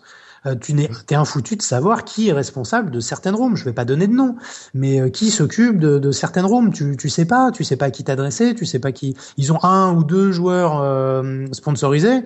Mais on sait très bien que c'est pas eux qui s'occupent du support, des promotions, des opérations clients, etc., des tournois live. Donc, ça donne pas confiance. Puis au bout d'un moment, ça te saoule, quoi, de donner ton argent à des gens. Tu sais même... C'est surtout quand tu vois, des déconnexions intempestives tout le temps, des tournois qui plantent, etc. Bon, on va pas les citer, hein, mais ça arrive très souvent, malheureusement, sur cette room-là. Et c'est vrai que quand tu vois, même moi qui ai jamais mis les pieds là-bas, quand tu vois ça par exemple sur Facebook, c'est vrai que la publicité est faite, quoi. Ça te donne pas du tout envie d'y aller, quoi. Tu vois qu'il y a pas du tout de suivi. Donc c'est ça qui est dommage, quoi. Je pense que ce qui est important pour une room, c'est que il y a des communautés de poker, des clubs de poker qui font leur live, quoi, leur online, leur tournoi, leur championnat, etc. Mais c'est important que qu'il y ait aussi un contact entre la room et les joueurs. Ça, je pense que c'est primordial parce que si les joueurs s'investissent, mettent quelques deniers, etc. Ils jouent un peu, patati patata. S'ils voient qu'il n'y a aucun suivi derrière, forcément, les mecs, à un moment donné, ils s'en vont et ils vont ailleurs, ils vont voir ailleurs. C'est logique.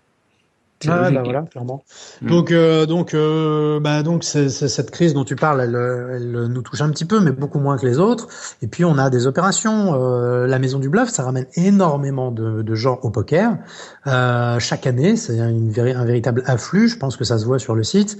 Les spin and go, c'est une nouvelle façon de jouer au poker. Oui, c'est un peu du loto et c'est beaucoup moins stratégique et beaucoup moins poussé qu'un deep stack, c'est évident. Mais du coup, ça touche d'autres gens qui n'ont pas envie de jouer 8 heures. Et voilà, et cet enrichissement de l'offre de jeu, elle permet au marché d'un petit peu moins s'essouffler. Maintenant, on va être très très clair, hein. Pour l'essentiel, la balle, elle est pas dans le camp des opérateurs, elle est dans le camp de l'État. Qui doit absolument ouvrir les liquidités. On doit pouvoir jouer, peut-être pas sur le .com, mais on doit pouvoir jouer avec l'Italie et l'Espagne. C'est absurde de nous faire jouer entre nous. Je pense, ouais. C'est sûr que le temps du .com, on a tous ça un peu dans notre tête. Pour ceux qui jouent depuis quelques années, l'époque du .com, c'était énorme, quoi. Je veux dire, je trouve que c'était déjà moins raqué, déjà via l'État. C'était quand même plus, c'était plus délirant. Moi, j'adorais l'époque du .com, quoi. À l'époque, on pouvait y jouer. Maintenant, on peut y jouer quand on est à l'étranger, comme par exemple notre ami Assas VK, qui est en Pologne. Donc lui, il se fait plaisir sur du .com. Il est pas emmerdé. Ouais, mais enfin, il est en Pologne. Hein. Donc il est en Pologne. Donc sinon, on habite tous chez lui et puis on sera moins emmerdé. Mais voilà, c'est vrai qu'on est bien d'accord que l'État, c'est carrément abusé. Hein. Donc s'ils veulent tuer le poker, je voudrais bien aussi avoir ton avis là-dessus sur tous les cercles de jeu qui ferment, etc. Quoi. Je veux dire que je pense que ils peuvent pas s'y prendre autrement pour tuer le poker, je pense. Non, mais je pense que, c'est pas une volonté. Il faut pas imaginer le gouvernement se dit alors qu'est-ce qu'on peut faire ce matin pour tuer le poker. Je pense que ce sont des gens qui ont tellement autre chose à foutre que notre petit marché. On va pas rentrer dans un débat incroyable, mais l'erreur, elle a été faite au tout début avec ce cloisonnement du marché et avec cette règle fiscale qui veut que les opérateurs, encore, je vais pas rentrer dans un débat trop technique, mais les opérateurs ne sont pas imposés sur le produit brut des jeux, mais sur les mises. Je sais pourquoi ça a été fait. C'est une combine. Vous n'avez pas idée de la combine que c'était, qui se retourne maintenant un petit peu contre l'opérateur qui l'a lancé.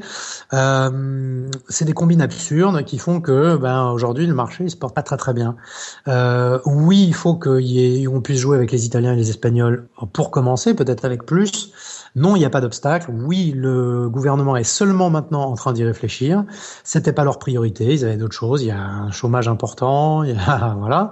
Donc maintenant, ils sont en train d'y réfléchir et c'est pour la première fois sur le bon chemin. Est-ce que c'est pour demain? Je sais pas. Mais en tout cas, c'est dans la bonne voie.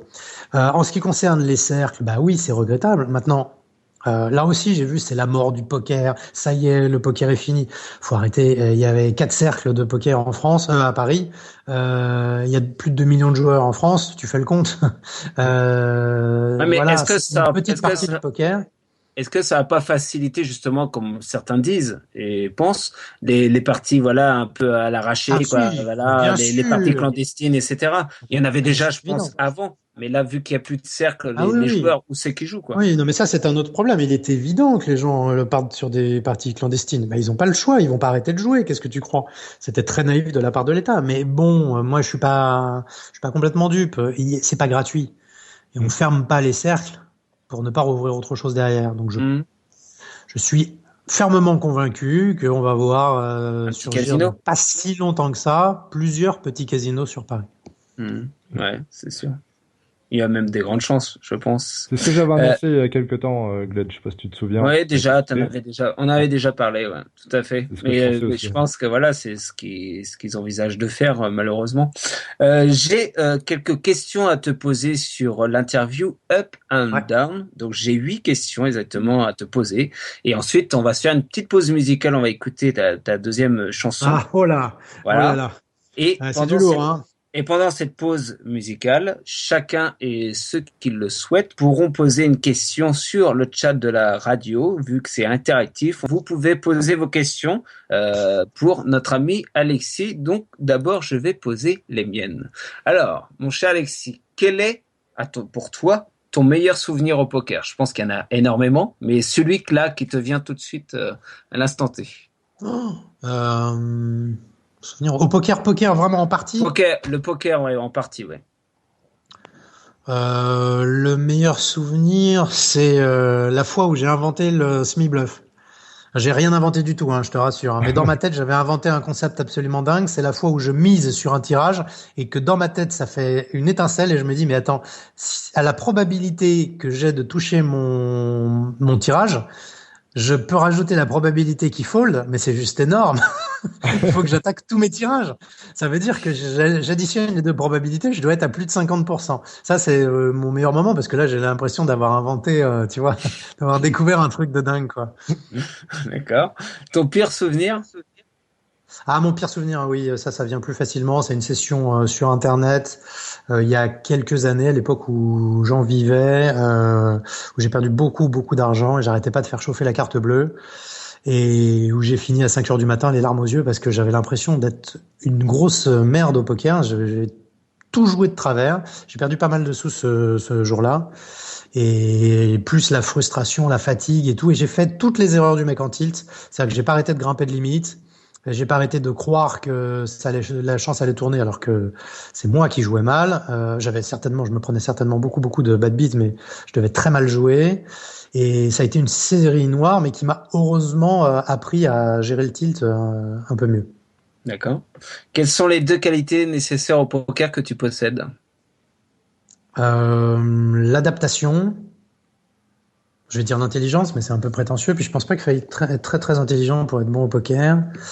L'adaptation et putain, qu'est-ce que j'ai d'autre? La pugnacité. C'est-à-dire que quand je suis motivé, c'est dur de m'arrêter quand même. Tu lâches rien.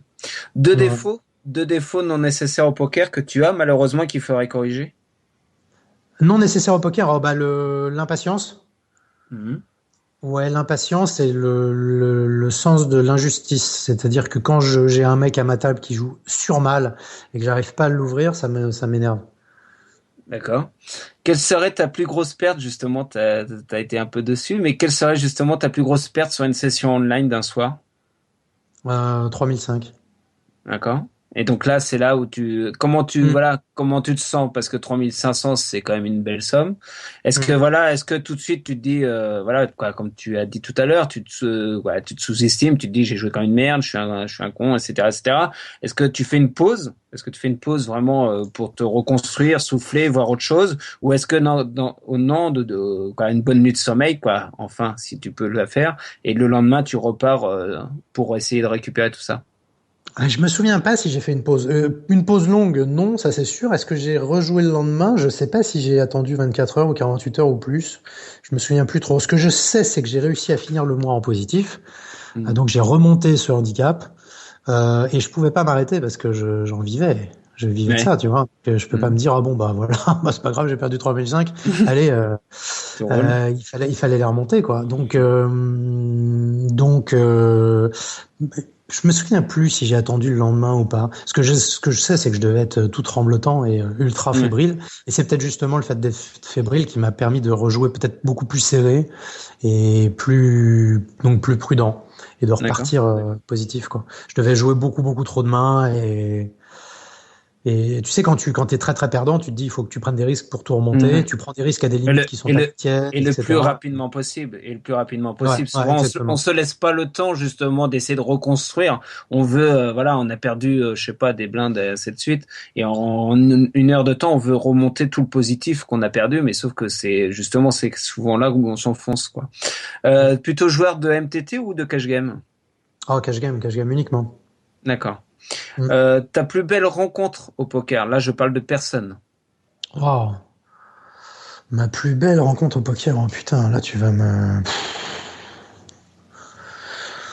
Merde, t'aurais dû me dire, j'aurais préparé, mais je vais faire je vais faire des jaloux, là, des déçus, peut-être aux États-Unis, peut-être Scotty Nguyen. Il était très touchant, ce gars-là, j'aimais bien. Et aussi, qu'est-ce que je peux te dire? Et en France, tu veux, je sais pas, dans tes premières rencontres, par exemple, quand tu as commencé à vraiment être dans le poker professionnel, je veux dire, où tu as commencé à faire le PT, des gens qui t'ont un peu... Elki m'a marqué parce que Elki m'a marqué parce qu'il réfléchissait très très vite, il parlait très vite et j'avais vraiment l'impression d'être en compagnie de quelqu'un d'un peu exceptionnel, un peu hors norme. Et donc c'est vraiment une rencontre marquante. Et puis évidemment maintenant on se voit pas souvent parce qu'il est souvent parti, mais on se voit régulièrement et on s'apprécie beaucoup.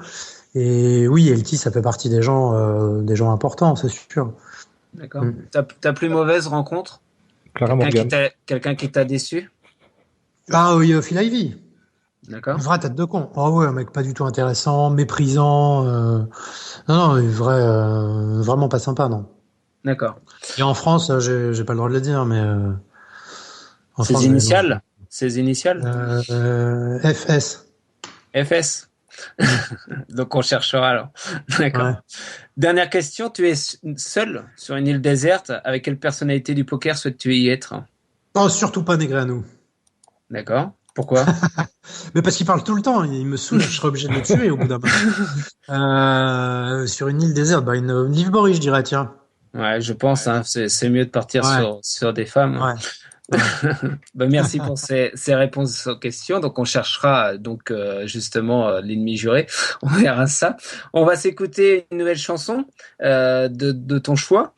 Pourquoi d'ailleurs cette chanson de ton choix? Donc on a eu Ozzy Osbourne. Ozzy Osbourne, c'est une chanson mythique pour moi parce que c'est la chanson qui m'a fait vraiment basculer dans le heavy metal. Avant, j'écoutais du hard rock, j'écoutais beaucoup Kiss, AC/DC, des choses comme ça. Et puis je suis tombé sur une émission il y a très très longtemps, évidemment, je suis très vieux, où j'ai entendu ça et j'ai fait waouh, c'est énorme. Il y avait aussi Iron Maiden et tout. Et du coup, j'ai été acheter des disques le lendemain et Opus. Et Ozzy Osbourne, voilà, c'est le premier pas au heavy metal, c'était vraiment marquant. Brainstorm, c'est un groupe qui est beaucoup plus récent. Je connaissais un petit peu le chanteur. Ma femme s'occupait de son label. Je vais pas vous raconter ma vie, mais voilà. Et c'est un groupe que je trouve absolument énorme sur scène. C'est quelque chose. Ils ont énormément de pêche. Il y a une puissance derrière le jeu de guitare qui est vraiment phénoménal. Et c'est pas un groupe très connu, donc voilà, j'ai voulu faire un petit clin d'œil. Eh ben, on part tout de suite justement pour écouter ce petit clin d'œil. Pendant cet intermède musical, n'hésitez pas à poser vos questions pour Alexis. C'est parti, à tout de suite.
chez les Fédés de la radio, vous êtes sur Poker Dreams. De retour sur Radio Poker Dreams, donc avec notre invité de ce soir, Alexis. Donc on a écouté cette magnifique chanson, hein, ce magnifique slow, non je déconne, Brainstorm bien sûr, pour ceux qui connaissent, hein, donc apparemment il y en a qui connaissent, mais justement il y a notre ami encore fripon, ce petit fipouille, qui nous demande si tu connais le groupe Nightwish. Ah, Nightwish. Ouais, je connais, mais j'aime pas trop. Il n'aime pas. Voilà, merci Frépon pour cette question très pertinente. Ouais, c'est du heavy metal mélodique, la chanteuse, c'est une nana qui chante. Non, je connais bien, ils ont changé de chanteuse et tout, mais je sais pas, ça me gonfle un peu. J'aime bien quand ça envoie du lourd et là c'est mélodique en même temps. On sait jamais si c'est mélodique ou rapide ou enfin ça m'énerve. Alors on a une bonne question. C'est un bon groupe, hein, c'est un bon groupe. C'est juste que j'aime pas, c'est tout. Ouais, c'est tout. Après, c'est une question d'opinion. On a une question de Gilou, là, justement, sur ton métier, donc, de commentateur, présentateur. Est-ce que ça t'a un peu rebuté, voire gavé pour ta passion du poker? Est-ce que tu penses que tu as réussi à lier les deux ou est-ce que tu aurais préféré vraiment te consacrer au poker? Mais je pense que c'est pas le cas parce qu'au début de l'émission, tu nous as dit justement qu'on est venu te chercher alors que toi, tu voulais passer à autre chose. Donc, voilà, est-ce que ça t'a un peu rebuté ou voire gavé via ta passion du poker? Non, jamais. Non. Non, même, je me souviens qu'une fois, j'ai commenté le PT à Deauville et je me suis retrouvé sur PokerStars. À l'époque, j'étais pas chez PokerStars, je pouvais jouer dans le hall de l'hôtel et les gens me disent, mais attends, mais tu viens de sortir de commenter le PT pendant des heures et tu joues. Mais, ouais, non, ça, au contraire, je pense que ça donne un peu envie de commenter, de voir du poker à la télé. C'est plutôt sympa. Non, j'ai jamais, ça m'a jamais lassé, non. D'accord. Est-ce que dans l'avenir, tu as d'autres projets? Et juste, je voulais faire une précision. C'est pas que je voulais quitter le poker, c'est qu'il y avait, je pensais qu'il y avait plus rien à y faire. Oui, tu avais fait le tour. Donc, ouais, ou que j'avais plus de moyens d'en vivre, ou je sais pas, quoi. D'accord. Est-ce que dans l'avenir, tu as d'autres projets télé ou autres qui ont rien à voir avec le poker et quels sont sinon tes centres d'intérêt hors poker? Donc, il y a deux questions dans une. Alors oui, en projet hors poker, j'ai pas eu grand-chose. J'ai bossé sur une émission qui avait absolument rien à voir. C'était sur l'emploi, trouver un emploi à des gens. Et j'ai fait un pilote pour France Télévisions, un jeu télé sur l'histoire, donc vraiment rien à voir avec le poker. Où j'ai tourné le pilote, c'était pour France Télévisions. Et il faut que je rappelle parce que je sais pas du tout ce que ça a donné. D'accord. Mais je suis pas très optimiste, non pas en ce qui me concerne. Enfin, apparemment ils avaient l'air contents, voilà. Mais le jeu était un peu bancal. Je trouvais que c'était pas terrible, je sais pas. Mm-hmm. Donc c'était pas très abouti. Donc voilà, c'est les deux seuls trucs. Mes centres d'intérêt, sinon en dehors du poker, ça peut paraître con, mais le métal, j'ai failli partir dans cette voie-là. J'ai chroniqué des milliers d'albums. Donc j'ai une grosse connaissance de ce qui ne sert à rien du tout, hein. C'est une pure perte de temps. Mais j'ai une connaissance encyclopédique de tout ce qui est hard rock et heavy metal des années 80-90. Encore une fois, ça n'a absolument aucune utilité, ça ne sauve pas des gens, ça ne me permet pas de vivre. Et puis sinon, plus sérieusement, l'art moderne, la peinture moderne, surtout le mouvement Dada surréaliste, j'aime beaucoup. D'accord, ok. Dada, c'est quoi? C'est les peintures de chevaux? Ouais, c'est pas mal. C'est ça? Je connais pas du tout, donc j'essaie de... Ah non, c'était pas une vanne, parce que la vanne est bonne. Hein. Oui, si, c'était une vanne quand même, mais au cas où que tu nous expliques un peu plus ce que c'est que le non, Dada. c'est un mouvement qui est né pendant la guerre de 14, et qui réunit des gens qui avaient envie de révolutionner l'art et de changer un peu tous les critères, toutes les règles. Donc ça c'est le mouvement qui a donné naissance au surréalisme. C'est des gens qui étaient un peu barrés, quoi, un peu marginaux, souvent un peu communistes à l'époque où il fallait pas trop l'être, etc. Et ça a donné des œuvres complètement dingues et vraiment très très novatrices, et desquelles ont découlé le surréalisme et puis après l'art contemporain. Et quand tu t'intéresses un peu à l'art contemporain, tu te rends compte qu'il y a beaucoup de choses qui ont été inventées dans les années 10-14, 10-15. Par ces gens-là, en fait. D'accord. Question assez intéressante qui est souvent posée à tous nos invités avec Drazik qu'on reçoit tous les lundis. Est-ce que tu pourrais donc coacher Louloute et lui donner aussi l'argent du coaching qui va avec? Et éventuellement, pourquoi pas lui payer un buying d'une place, quoi, pour un Ah grand bah oui, événement. non, mais c'est ça. Non, mais Ma femme aussi. Tu veux pas les clés tout de ma bagnole, le loot? Non, autant tout emballer. Et bien sûr aussi de l'inviter au restaurant. Voilà, il a rajouté. J'ai rien compris, mais bon. Oui. Grosso modo, oui. Donc, Lolo, t'es content. T'as un resto offert, t'as un coaching d'une journée 30 offert, et en plus t'as un buying pour aller jouer à un gros tournoi. Donc, voilà. On a la réponse qui sera pas coupée au montage vis-à-vis d'Alexis. Non, mais c'est une question traite qui pose à tous les invités parce que sa main fétiche c'est 7 et 2. Donc, c'est pour ça. Ah oui, je vois le niveau, ouais. C'est Artplay qui disait quitte à avoir une main fétiche, autant que ce soit une bonne. Je trouve la remarque plutôt bonne. Donc, on a une question aussi de Yves83. Que penses-tu du nouveau gagnant de la maison du bluff, Philou, après Christophe Ducrot? Ce n'est pas un peu too much d'envisager de faire une nouvelle saison 2016? Bah, ça n'a rien à voir. L'identité du gagnant de la 5e saison dépend pas la 6e saison. Tu vas pas arrêter une émission simplement parce qu'il y a un gagnant qui a un certain profil qui ressemble à celui de l'émission d'avant. Ce qui veut dire, c'est que ce sont deux profils un peu identiques de joueurs amateurs, passionnés, un peu lifetard, etc. Mais bon, non, je vois pas ce que ça change. Ce que je pense de lui, moi, c'est un garçon que j'aimais pas du tout au début quand il est rentré dans la maison du bluff, parce que il y avait que des problèmes avec lui. Puis bon, au bout de 3 jours, il s'est calmé et voilà, c'est un mec qui a pas l'habitude, qui connaît pas, il faut aussi se mettre un peu à sa place. Donc moi, qu'il ait gagné lui ou un autre, franchement. Il y a des gens, ils me disent, vous faites tout pour faire gagner un tel parce que ça vous arrangerait bien et tout. Si ça nous arrange, on le sponsorise directement, on s'emmerde pas. Et puis, voyons, ça fait 5 saisons qu'il y a des gagnants à la maison du bluff. Est-ce que ça nous a ramené un joueur sur PokerStars? On a eu tous les profils, hein. On a eu du beau gosse, Matt, saison 3, beau gosse, clubber, sympa, qui s'exprime très bien, qui a perfé en FPS puisqu'il a fait une table finale, etc. Ça nous a ramené combien de monde sur PokerStars? Pas grand chose, hein. On a eu Nico Lambert, un sportif, black, beau gosse, ça nous a pas ramené du monde. On a eu Guilhem qui était plus côté geek qualifié, Christophe Ducrot pour les amateurs. Est-ce que ça nous a ramené vraiment beaucoup de monde sur le site? Donc c'est pas ça qui nous ramène du monde, c'est l'émission.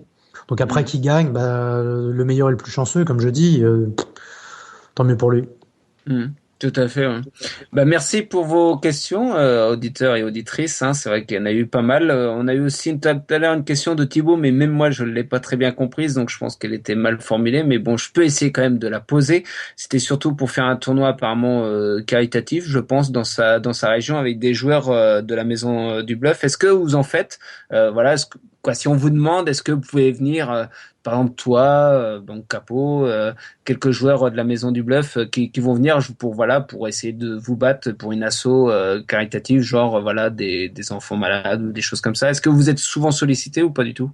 Ouais, moi j'essaie d'en faire pas mal. Comme je t'ai dit en début, je peux pas faire énormément de choses parce que je suis très sollicité. Que ces tournois-là c'est le week-end, donc entre la maison du bluff et puis mes semaines un peu chargées, si je fais ça le week-end, je vois plus mes enfants et c'est un peu dommage. Mais j'essaie d'en faire. Si tu regardes un peu, j'en ai fait quelques-uns à travers la France. Dans la mesure de mes disponibilités, j'essaie de le faire. Je sais que Capot qui est plus dispo en fait. Et puis après, t'as des gens comme Abou. C'est toujours pareil quoi. Plus t'as de dispo, plus tu veux en faire. Bien sûr, tout à fait. Donc moi j'avais une petite question. Oui, t'avais une question. Plus par rapport à une photo que je vais te mettre tout de suite sur le chat de la radio. Et donc question d'actualité via PokerStar et que tu nous donnes un petit peu ton point de vue justement là-dessus. Alors, la photo devrait pas tarder à arriver. Tu vas me dire dès que tu la vois. Hein. C'est Justine Bieber, non, Drazik, non? Tu t'es pas trompé de photo, t'es sûr? Non, du tout. Je sais pas si tu la vois. Donc là, normalement, elle est arrivée, elle est postée à 23h01. Oui, et il faut que je dise quoi? Je sais pas ce que tu pensais. Ce que tu penses, de cette arrivée, de cette nouvelle emblème. Moi, je pense que c'est bien parce que ça colle avec une des questions que tu m'avais posées en début d'émission, qui est qu'est-ce qu'on fait pour développer le poker et pour que le poker s'éteigne pas, quoi, que le poker continue de se développer. Et ça fait partie des initiatives. C'est pas essentiel, mais c'est important. de montrer au grand public que il y a des stars, parce que ce garçon est une star montante, une star à la mode, joue au poker, s'intéresse à ce jeu comme nous, et ça peut donner des idées de vocation, ça peut amener d'autres gens, ça va amener très clairement des milliers de gens au poker. Après, il y a un débat, c'est de dire ah bah oui, mais bien sûr, mais est-ce qu'il joue au poker? J'ai dit avec un peu d'ironie, je crois que c'est sur Facebook ou Twitter, j'ai dit c'est aussi con de se poser la question si Neymar joue au poker que de savoir que si merde, comment il s'appelle Tsonga aime les Kinder Bueno. On en a rien à foutre. On en a rien à foutre. Est-ce qu'il aime les Kinder Bueno ou est-ce qu'il joue au poker? Il est ambassadeur d'une marque. Il est là pour faire vendre des Kinder Bueno ou faire vendre du poker. Donc, en l'occurrence, d'après ce qu'on m'a dit, il joue au poker. Il est vraiment fan de ça. Son chien s'appelle Poker. Donc, je suppose qu'il l'a appelé comme ça parce que ça lui plaisait un minimum. Mais c'est pas l'essentiel. Il pourrait détester le jeu à fond. C'est pas grave. Ce qui compte, c'est qu'il amène de nouveaux gens sur les tables, live ou online, et qu'il fasse que notre passion, elle s'étouffe pas avec le temps, elle s'éteigne pas. Donc ça, c'est clairement une mission qu'il va remplir. Il y a même pas de suspense, parce qu'avec Nadal, avec Ronaldo, et avant avec Chabal et mon fils, on a vu l'effet que ça fait. Quand t'as des stars de cette ampleur-là qui disent « Moi, je joue au poker, venez jouer avec moi sur PokerStars », ça ramène des gens. On peut le mesurer, ça. Et donc, c'est très positif. L'autre remarque aussi, c'est « Ah bah oui, mais vous devriez sponsoriser des très bons joueurs de poker. » Mais déjà, on le fait.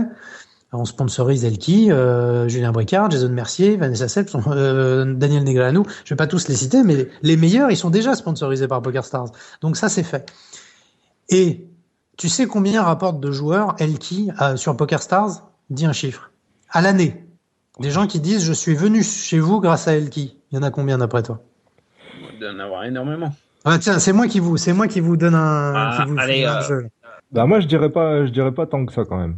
Je sais pas. Moi, Allez, tentez un truc, un chiffre. Allez, c'est gratuit. À l'année 200. Tu parles de nouveaux joueurs, hein, c'est ça? De nouveaux joueurs. Ouais, nouveaux joueurs. Par exemple, si tu fais un sondage, tu dis comment êtes-vous venu sur la room? C'est parce que je connais Elki, ou j'ai vu Elki à la télé, ou j'ai vu machin, etc. Exactement. Ouais, je dirais quand même peut-être de 2500 joueurs. Moi, je dirais beaucoup moins. Moi. Je sais pas pourquoi. Bon, la réponse, c'est 6. Voilà.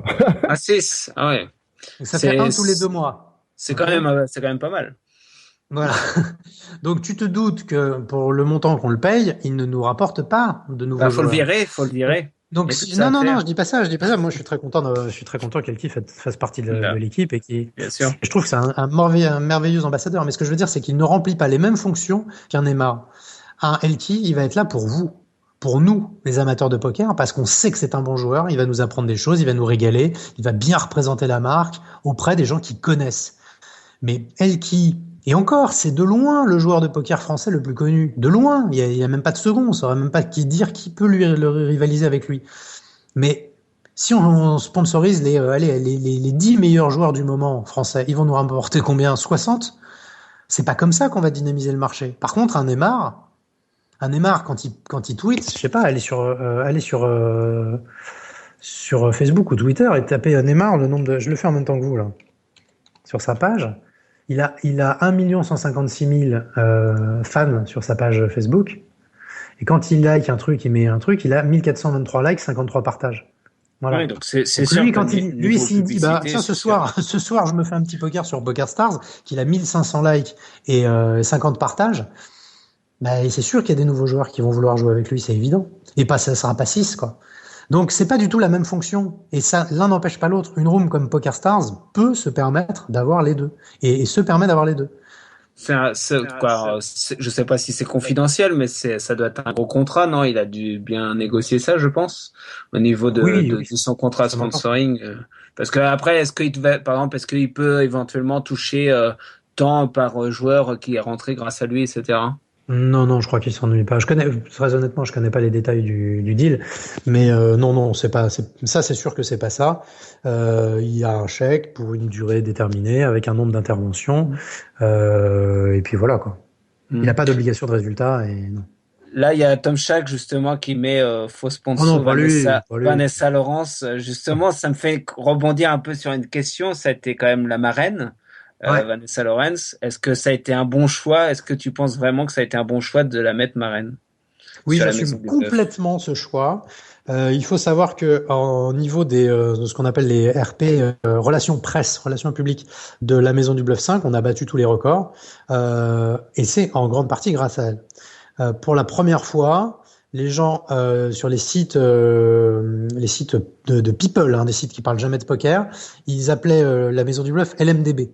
Donc ça veut dire que pour eux, leur démarche, c'était, et ça n'a même pas besoin de dire de quoi on parle, les gens vont savoir. Et ça, c'est un gros symbole. Ça veut dire qu'un public qui est pas fan de poker sait de quoi on parle quand on dit LMDB. Et ça, c'est grâce à des gens qui ont véhiculé le poker, la Maison du Bluff, en dehors des sites comme Club Poker, le vôtre, etc., etc. Le buzz de je suis enceinte, je suis pas enceinte, c'est peut-être pas de très bon goût. Je vais pas dire que c'est magnifique, mais ça fait un tel buzz que on a parlé de la Maison du Bluff partout dans des médias qui ne parlent jamais de poker, qui n'ont jamais de raison de parler de poker, qui ne parlaient même jamais de la Maison du Bluff. Après, l'autre chose qui est liée à ça, c'est que la façon dont ça s'est terminé m'a pas plu, et que j'étais très sincère quand j'étais pas très content après eux, et ce qui a été vu, c'est moi tel que je suis. Je joue pas la comédie. Je me dis que quand on n'a pas le droit de cracher dans la soupe, quand on a la chance d'être dans une aventure qui est quand même plutôt agréable. Oui, il pleuvait, machin. Ok, c'est pas marrant quand il pleut. Bon. Mais t'as la chance d'être dans une aventure de dingue à la télé pour gagner 100 000 euros. Merde, tu dis pas je m'ennuie.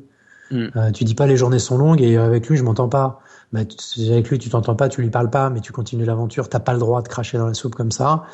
Donc ça m'a énervé et je les ai foutus à la porte en étant très content de les foutre à la porte. Mais on n'est pas fâché. Ils ont le droit de s'être mal comportés, j'ai le droit de les avoir sanctionnés sans pour autant que ce soit des connards, des petits cons, etc. Ils ont fait une erreur, je les ai sanctionnés, ils ont reconnu leur erreur dès le lendemain, ils sont excusés auprès de moi. Voilà, l'incident est clos, on va pas partir sur un débat vraisemblable. Mais en l'occurrence, pour parler purement business, ce qu'ils ont apporté à la Maison du Bluff dépasse largement l'aspect un peu négatif qu'ils ont également apporté. D'accord. Moi, je tenais à te remercier, Alexis. Je pense qu'on a fait le tour. On va attendre, comme on disait, le communiqué via l'HPT pour voir pour leur côté de leurs mots. Après, PokerStars verra ce qu'il faut en faire, s'il faut réagir, etc., suivant ce qu'eux vont annoncer, parce que aussi il peut avoir un démenti, etc. Moi, je tenais à te remercier de ton application, puis d'avoir accepté notre invitation à la radio. Franchement, c'est super. Moi, je trouve, on a fait le tour sur la Maison du Bluff, sur tes débuts au commentateur. Moi, je pense que c'était assez sympathique. On va faire un making of de tout ça. On va essayer de faire un joli podcast. Mais merci à toi. J'espère à très vite. Ouais. Et puis pourquoi pas, comme tu le sais, on a dans les projets aussi de faire un tournoi caritatif via la radio. Donc on te donnera les dates, toutes les modalités. Là pour l'instant c'est qu'un projet. Vous allez me donner l'argent. Non, c'est qu'un projet, etc. Mais comme si tu pouvais être des nôtres ce jour-là, ça serait super. Donc on verra tout ça quand ça va être confirmé, la date. Donc on sait déjà qu'on jouera pour Meganora. Donc ça, maintenant on attend le feu vert de la présidente et ça sera une bonne journée au niveau du monde poker pour aussi voir un peu le poker, pas que que le fric, etc. Que aussi on a tous un peu donc un cœur, surtout pour les enfants qui en ont besoin, qui sont malades. Je te laisse le mot de la fin. Si tu souhaites dire vraiment qui sera le coach sportif de la nouvelle saison de la Maison du Bluff, tu peux l'annoncer, il n'y a pas de souci. Mais voilà, je te laisse le mot de la fin. Ouais, j'espère. Non, mot de la fin, tu me prends un peu de cours, j'ai pas prévu de discours, mais j'entends beaucoup de choses un peu négatives sur le poker, des gens qui sont des passionnés, qui perdent un peu espoir et pensent que il y a une succession de mauvaises nouvelles et que ça va dans le sens de la disparition du poker. Faut garder un peu espoir parce que le poker c'est nous. Le poker, c'est pas une entité abstraite, lointaine. Le poker, c'est nous qui le faisons vivre, nous les passionnés. Et si nous, on perd la foi, oui, là, évidemment, le poker va s'éteindre. Mais si on continue d'y croire, de faire les bonnes choses, comme tu le disais, de créer des opérations caritatives qui donnent une autre dimension, pas simplement business, pas simplement argent à ce jeu, si on continue de le faire vivre et d'y croire, il n'y a pas de raison que ça s'arrête. Donc, C'est une passion, ça doit rester une passion. Il y a pas à être catastrophiste et avoir une décadence, une dégradation partout. Je crois qu'il faut rester optimiste, voilà. D'accord. Ça sera le mot de la fin. Merci à toi, Alexis. Et puis donc à très vite sur les ondes de la radio Poker Dreams. À très vite et merci. Merci pour beaucoup. Toi. Merci. Voilà. Salut, bonne nuit. Bienvenue chez les Fédés de la radio, vous êtes sur Poker Dreams. Je vais faire pipi, c'est la pub. À tout de suite. Yeah. Ok.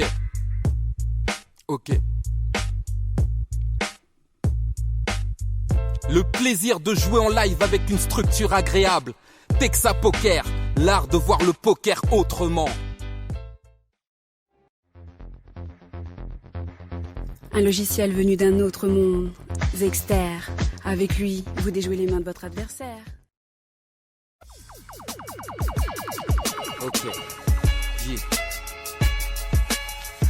Êtes-vous plutôt cœur, carreau, pique ou trèfle? Soyez poker à toute heure.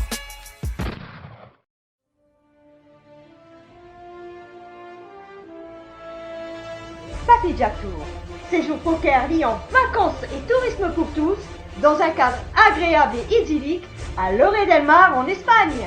Pour plus d'informations, allez sur le site www.papyjacktour.com.